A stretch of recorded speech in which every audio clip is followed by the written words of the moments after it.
Hello, and welcome to Balance and Bottom Lines with Rebecca. I'm your host, Rebecca Sims. Today's episode is focused on fitness. Joining me today is Ryan Schrink. Ryan is the owner of Schrink Personal Training Services, LLC. Welcome, Ryan. Hello, how you doing? Nice to be with you. Fitness isn't just a hobby for me. It's a fundamental part of who I am. From the early morning workouts to the post-work yoga sessions, staying active and prioritizing my health isn't just something I do. It's woven into the fabric of my daily life. Fitness isn't just about building strength or hitting personal records. It's about feeling empowered, energized, and ready to tackle whatever challenges come my way. It's not just a routine, it's a mindset, a lifestyle, and a constant reminder that investing in myself is the greatest gift I can give. Ryan, if you don't mind sharing your journey into fitness and what inspired you to create Shrink Personal Training.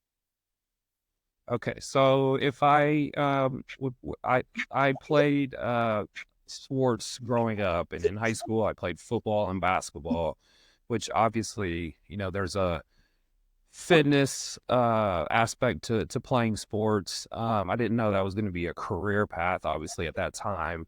I went to Ball State University, where I played football, and then declared my major as exercise science, which then I was, definitely leaning and learning the ins and outs of exercise physiology and,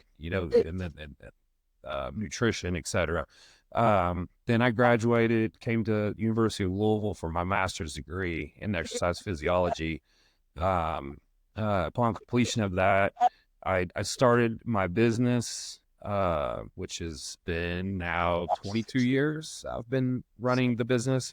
Also, kind of while I was starting the business, I started getting into bodybuilding, and I did competitive bodybuilding off and on for about 15 years as well. So, kind of touch bases in all aspects of health and fitness, and sports, bodybuilding, nutrition, all that good stuff. Yeah. So you've had, your business for 22 years, but you started out in football. So you were lifting weights and developing those good habits at such a young age, it sounds like. I did, and that gave me a good base, for what I was learning, and putting it into practical usage. It was cool though, because as I got going, I realized that not everybody trains like a football player or an athlete. So the schooling part helped me evolve with that, to learn how to deal with people differently, and depending on their goals, age, et cetera. How to work with people. Yeah, tailoring, meeting them where they are and then tailoring or customizing a program for them. So do you Exactly. do you work with mainly the general population or competitive athletes or even kids in school? I'm literally all over the place. So in my 22 years, I would say the youngest person I've worked with was like 8 years old. And the oldest, I had a couple that were both 90 years old, which is pretty cool. I've trained professional athletes, a WNBA basketball player. I've worked with a professional football player. Uh, and then, from all those people to just, I would say, I hate to use the word average, but just your normal client that has everyday goals of feeling better, looking better, etc. So kind of all over the board, and just depending on, like I said, what the individual needs. Is there one you prefer over the other? Those Gen Pop clients looking to lose weight. That's always fun when you can, I'm sure. Yeah. I think most people would think I would answer the question that I would prefer to work with people that are competing in bodybuilding or fitness shows. But I would say that's probably not who I mean, not that I don't like working with them, but most of those people are already in pretty good shape anyways. So you don't see the drastic change. Like you said, population, the general population, working with somebody that loses 50 pounds and looks and feels like a completely different person, but not necessarily is ready to step on a stage in a competition. But the way they feel and look, that's life changing, for that person, which to me, that's probably the most rewarding type of client. Yeah, yeah. If it was me, that's how I would agree with that. Because there's nothing better when you have a positive impact on someone's life and you've really helped them create a really good foundation and they're able to thrive and continue that forward on their own. So Right. definitely. And most of the people I work with fall into that category. Your athletes, bodybuilders, et cetera. That's such a small subset anyways. So the majority of the people are going to fall into the conversation of what we just had, looking to just make their lives better by looking better, feeling better, healthier, et cetera. Yeah. And I know nutrition plays a major role. Do you put together meal plans, a customized training program and meal plan with your clients, or how does that work?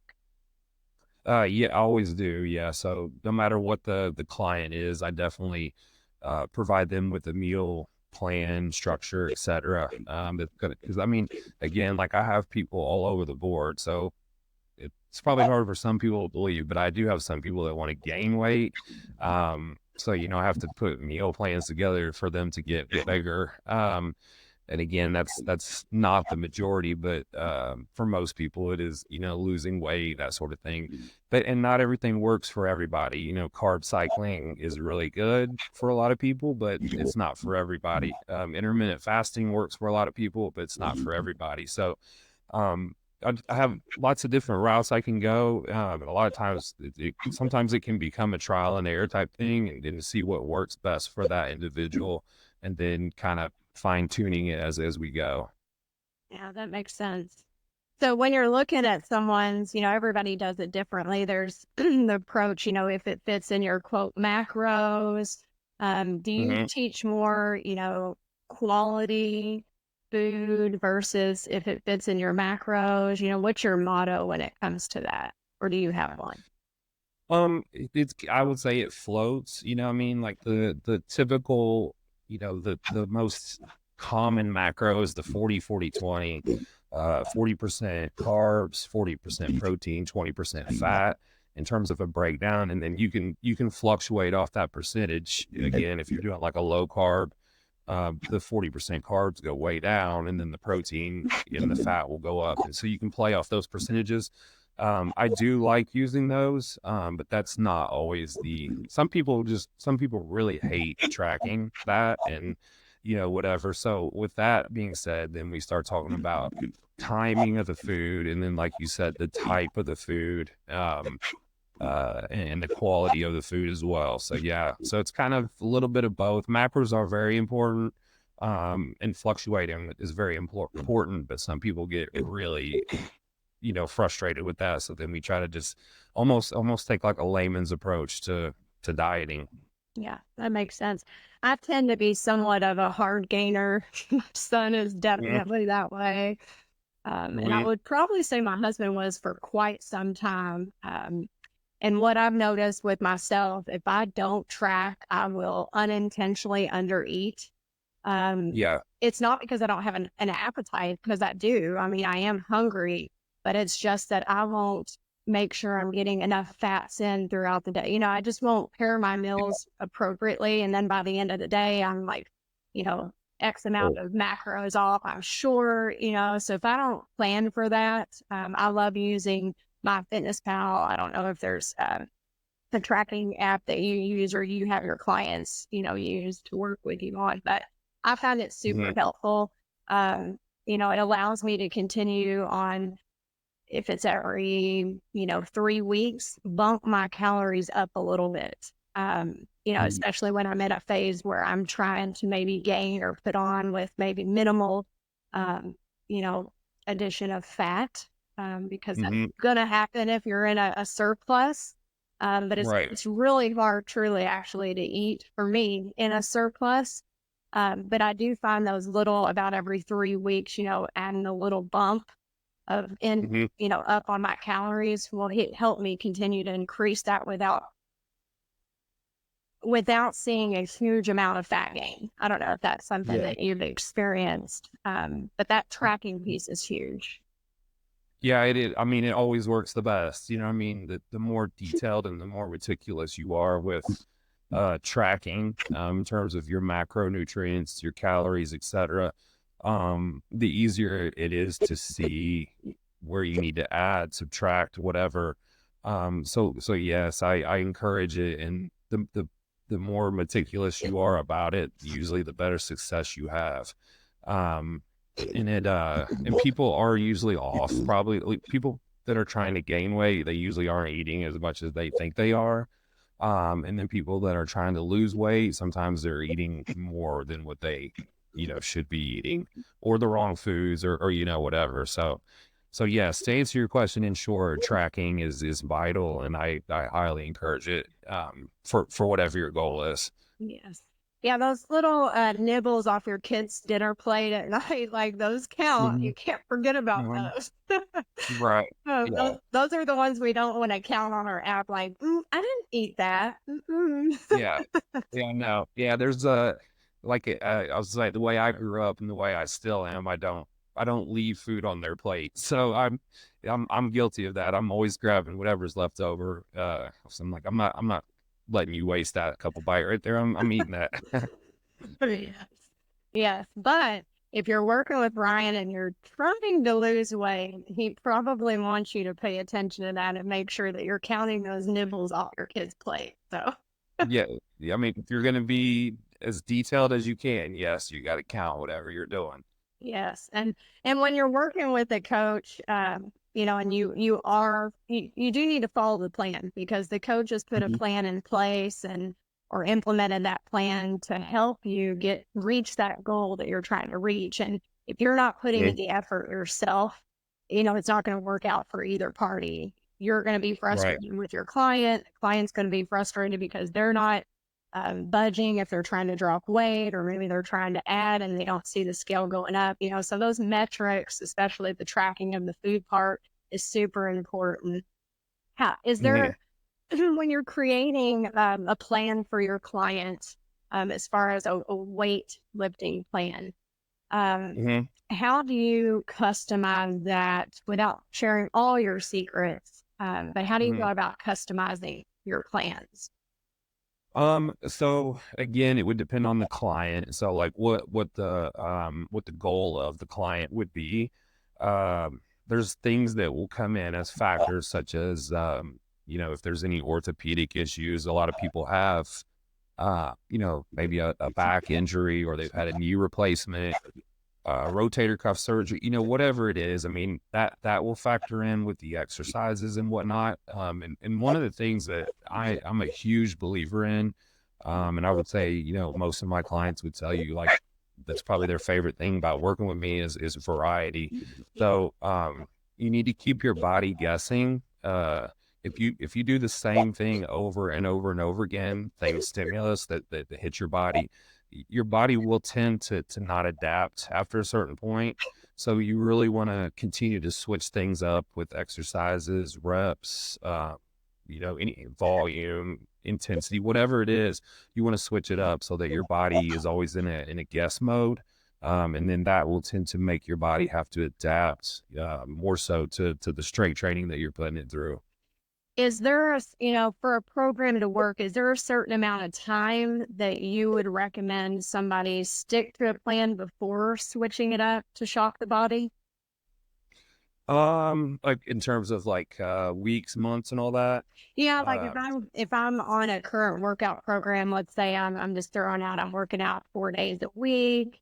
Um, Mhm. I'm not, let's say I'm bumping my weight up, but I'm doing the same exercises, not every single day, but within a week, those same exercises. So would you recommend to continue on that path for about a month and then we kind of change things up if someone's wanting to see a different result? Yeah. So for me personally, with my clients, I measure and assess them monthly. So that would be like a body fat measurement, circumference measurements like your waist, your chest, your arms, thighs, all that good stuff. About every 4 weeks. You could stretch it to every 6 weeks, probably, possibly. But Based on what those numbers show, that would dictate probably, where I would say, yeah, this is working well. Let's continue to roll with it and keep doing the majority of the structure of the plan that we're doing. Or, this isn't probably as fast as I would like it. So let's try to tweak this, tweak that, whatever. So I would say, yeah, to answer your question, about every 4 weeks is good. That's when I usually do assessments. And then the assessments, I always say the numbers don't lie. So whatever the numbers show, that usually is showing how effective what we're doing is. Yeah. That makes sense because whether you're female or male, I mean, within a month time, that gives you there's water weight, or maybe you had a cheat meal. So you're really getting some consistency there with those measurements. So it's good that you brought that up. So taking the measurements Yeah. are important. Kind of see, are we making progress on this plan, or do we need to tweak the meal plan, not the milk plan, the meal plan Mm, or the training plan. So yeah. yeah. And definitely, not everybody does that. But I would say if you are working with a coach, or anybody in the fitness industry, they should do it. So, I would make that a prerequisite if you are working with somebody, is that they do assess you pretty regularly. Yeah, that's a good point. And that kind of leads me to, and you may have touched on some of this already, but how do you determine if you're seeking a coach to work with, how do you determine, okay, this person's a good fit for me, or what do you look for in what makes a good coach? I would say, just off the top of my head, experience is always good, just like anything else, any business, any, anything you do in life, the more experience, usually the better. Doesn't mean that somebody, young that's just starting out doing it couldn't do a good job, but experience is important. Um, for me, like I have a master's degree in exercise physiology. It's not necessary always to have that, but I think that definitely sets me apart when I'm talking to people. Um, there's lots of certificates that the trainers can get. Obviously, you want to make sure they have at least that. A bachelor's degree in exercise science or exercise physiology would be probably what I would say would be a minimum to look for. Again, there are some decent trainers that probably have, just a certification, which is fine, but I think the education is important. So education, experience, and then the most important thing probably is, once you start working with the individual, what your guys' rapport is. So, I mean, if you guys are able to, I mean, when you're working with somebody for 45 minutes to an hour or whatever, you're going to talk about a lot of other stuff other than working out. So it's important to be able to feel like, yeah, I really like this person and I like spending that time with them. So making sure that your personalities match as well. Yeah, sure in some of your sessions you're more like a therapist than you are a fitness coach, right? I mean, I'm literally told that all the time. So yes, Yeah. people tell me that it is like their weekly or biweekly therapy session. So, Yeah. and I've heard in 22 years, I've heard pretty much anything you can imagine. I've heard it. So I'm a full-time banker, so actually, I think I could say the same thing. So I yeah, well, hear, you probably get the quick version though. Like I get the long version. yeah. Yeah. If someone's just looking, they're just starting out, is there any advice that you have for them? Um, Maybe they don't have a trainer, they haven't found you yet, but they're mhm. just kind of starting out. Any advice that you have? The most important thing is just sticking to it, right? So like no one, I mean, there's days where I'm sure you and anyone who's involved in this, like I've had so many days where I'm like, I do not want to work out today. I don't want to do that. And people at first, they're going to go through that a lot. So the most important thing is just get in there or go wherever you're trying to go to work out. Make sure you get there, get it in, build a habit of it. And, after a week, 2 weeks, it usually becomes a lot more routine for you and easy for you. And whatever the hiccups are that for the individual to start, just understand that, everyone has that at some point. And you just gotta push through it. And once you get going and do it, like I said, for a week, 2 weeks, it becomes a pattern, a routine, a behavior. And you're usually going to hit the ground running at that point. Yeah. Yeah, definitely. I mean, I have the motto of do what you enjoy, because you're likely Mhm. to stick with it.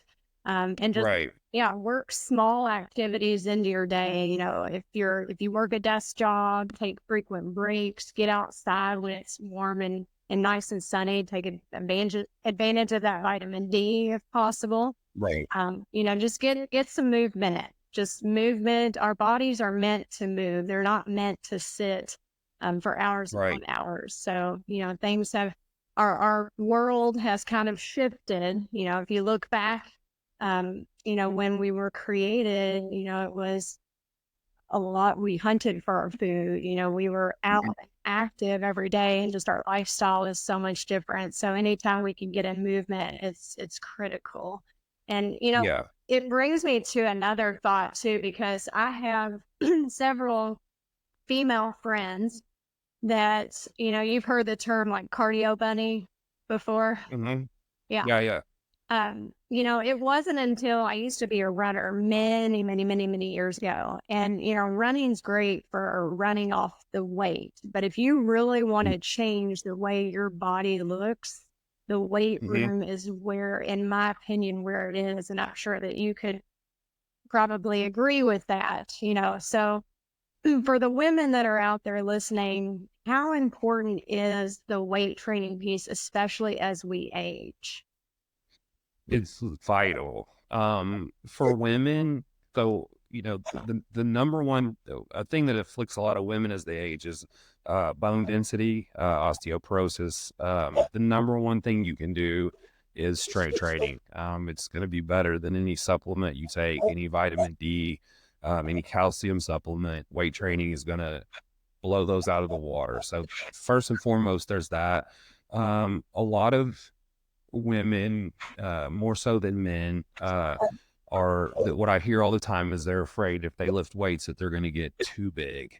And it's hard to explain to someone how hard that is to get too big. Because when I was bodybuilding, I was always trying to get too big, and I never felt like I was big enough. But lifting weights doesn't make you probably what they're envisioning that it's going to make them. And then the other thing I would say with women too, once they start doing strength training, like I've noticed all through all the years, is they actually sometimes get into it more than the men, just because I think they see so much change in their body. And it spikes their metabolism. They create lean mass, and then in exchange of the lean mass, you lose body fat, and they start to look a lot different. Because a lot of females, there's men that do it too, but a lot of females, like you said, cardio bunny, they want to do cardio all the time, and they're expecting to look a certain way. But their body will hang on to body fat for dear life. Whereas with strength training combined with the cardio, you will get rid of the body fat, but you'll put on, lean muscle, not that's going to make you huge, but lean muscle, that is going to give what they're envisioning they want to look like. It'll more likely help them look like. Yeah. I mean, So yeah. without PEDs, we are ladies, we are not going to get massive. Right. Absolutely not. Yeah. It Yeah. would take you eating a ton and or just using PEDs alone, potentially, depending on your body Yeah. type. But yeah. So for the majority of us out there, um, I'm not saying don't do your cardio, because cardiovascular health is important. So I'm not negating that. But maybe do less of that and potentially get over in the weight room and watch your body change Right. drastically. And then you can add in that tweak of nutrition, once you get your foundations, if you don't want to start with the nutrition piece. But yeah, it's Right. very important. I wanted to add that. And so that kind of leads me to another question that a lot of women have. Am I supposed to train like a man? maybe. You're the trainer, so what are your thoughts? Should women train So, like men? so then I would ask that woman, how does a man train? So when they say that, like I wouldn't really know exactly what they're saying.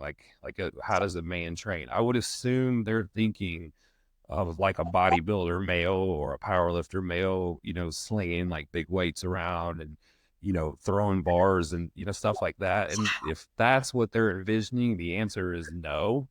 Um, and then, what I always tell people is all weight is relative, right?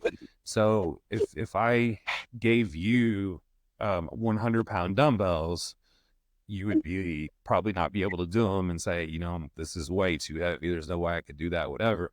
Whereas, I mean, I don't know if I could do it now, but when I was at my biggest, I could do sets with those. So that was my appropriate weight. So you could use 10s, 20s, whatever what would be for you to do your appropriate weight. And it would be the exact same stimulus as what it would be for me to use those 100s, if that makes sense. So, you don't have to use crazy heavy weights to see muscle change. You just need to use an adequate stimulus of the weight to create muscle change. And no, you don't have to be a power lifter and grunt and do all that stuff. If that's what they're envisioning, that's the answer to that is no. Yeah.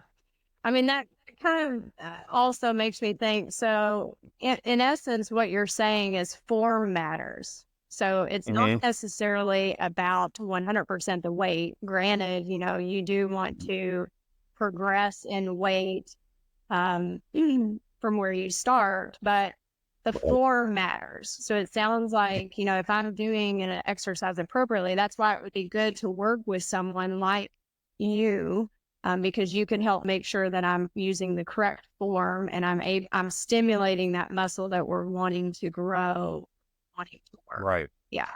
Yeah, yeah, definitely. I mean, it's always paramount. Form is always paramount. And then, if we're working on an exercise where 12 reps is what we're striving for, we don't want you to finish the set at number 6 because it's too heavy. Then that's an inappropriate weight. But we want you to be, somewhat struggling on 10, 11, and 12. That would be a really good weight. Now where that weight is, we would have to figure it out, or you would have to figure it out as the individual.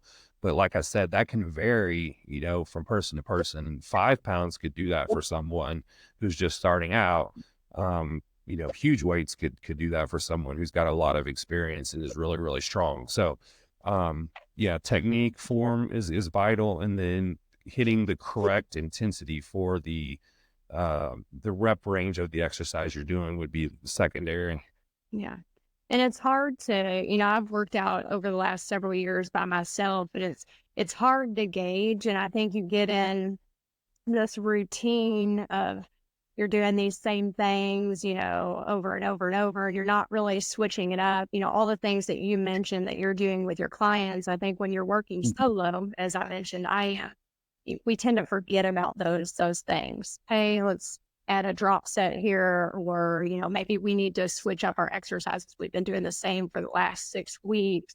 And so we tend to, I'm probably not making progress because I'm not shifting the things that you're talking about. So, just a valid point as why working with someone who has as much knowledge and experience as you do could really make a difference on my fitness routine and what I look, it could change my body.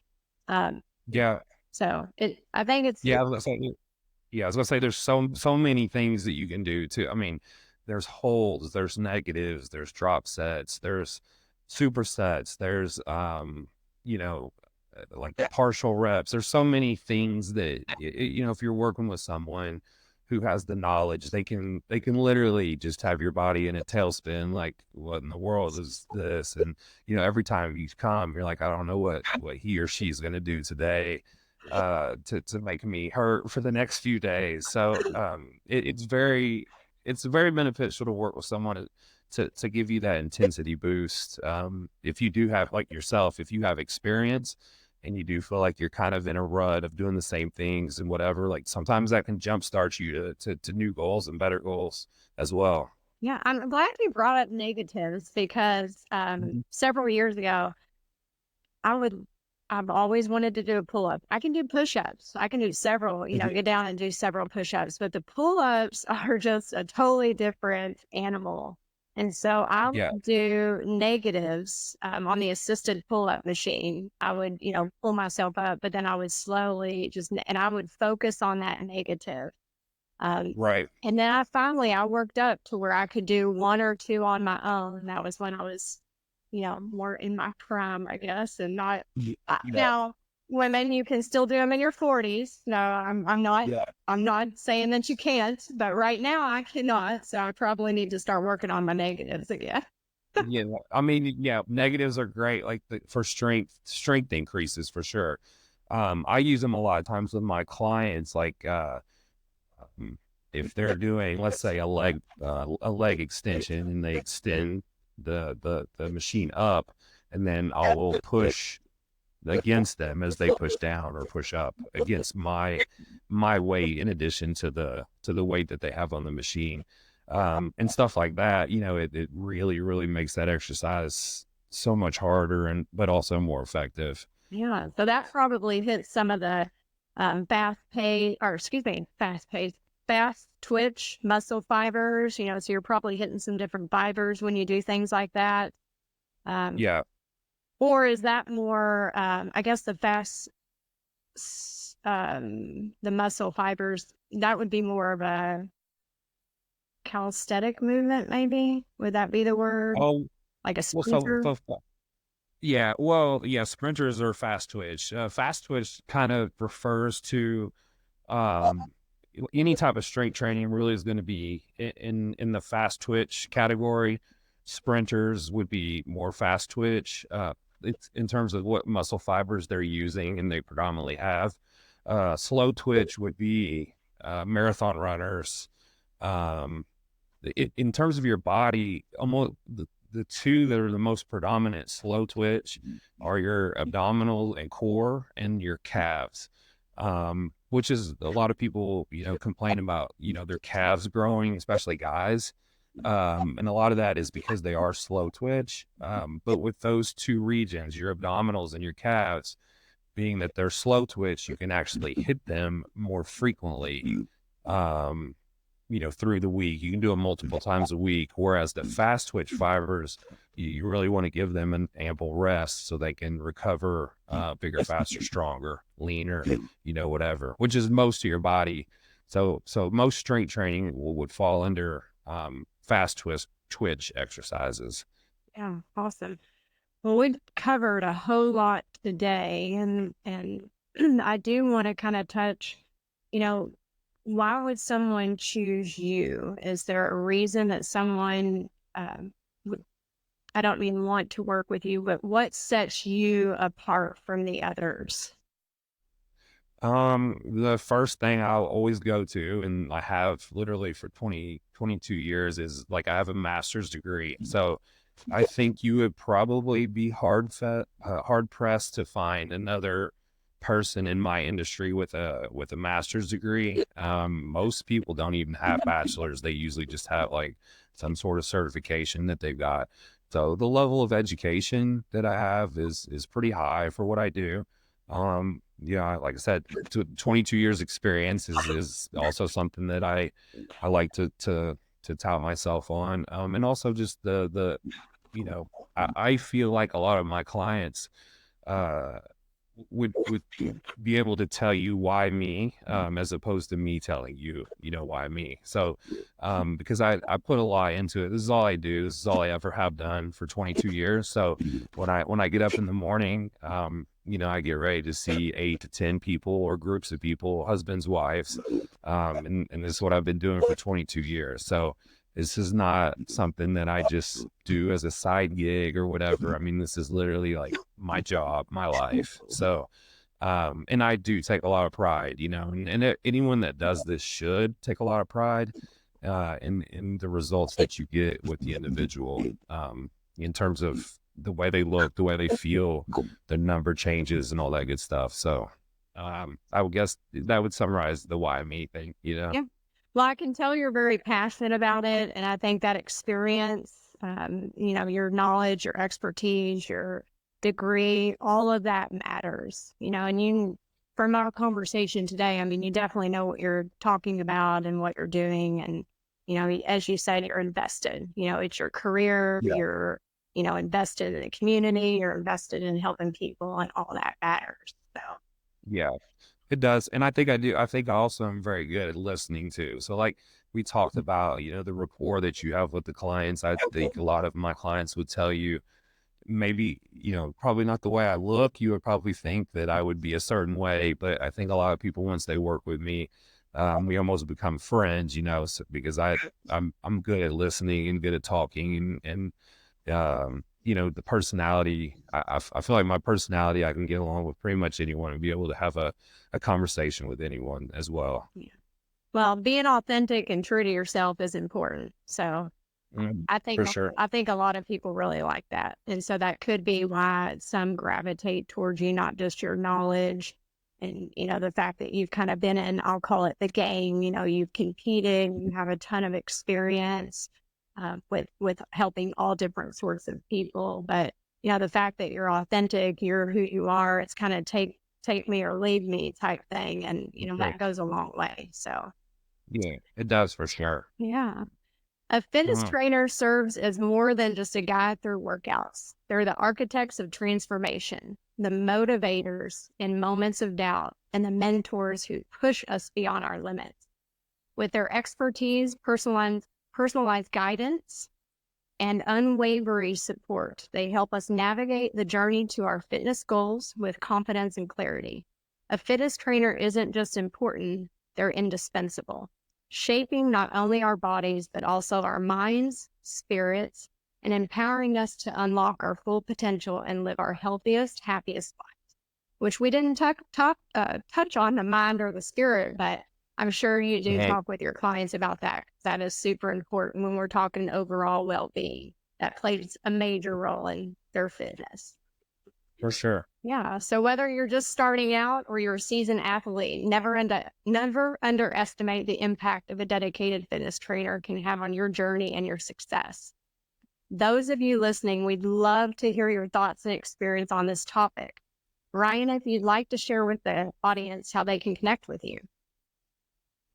You can reach me. My website is www.shrinkpersonaltraining.com, and Shrink is spelled SCHRINK, personaltraining.com. So it's like shrink, but add a C in there. Phone number is 502-216-9475. Those would probably be the two top ways to reach me. Okay. Details on how to connect with Ryan will be in the show notes. Don't forget to subscribe to this podcast for more insightful discussions. Thank you for joining us on Balance and Bottom Lines with Rebecca. Remember, the balance between personal well-being and professional success is key. Stay tuned for our next episode. Until then, keep striving for excellence in both your personal and professional life. Thank you so much, Ryan. Thank you for having me.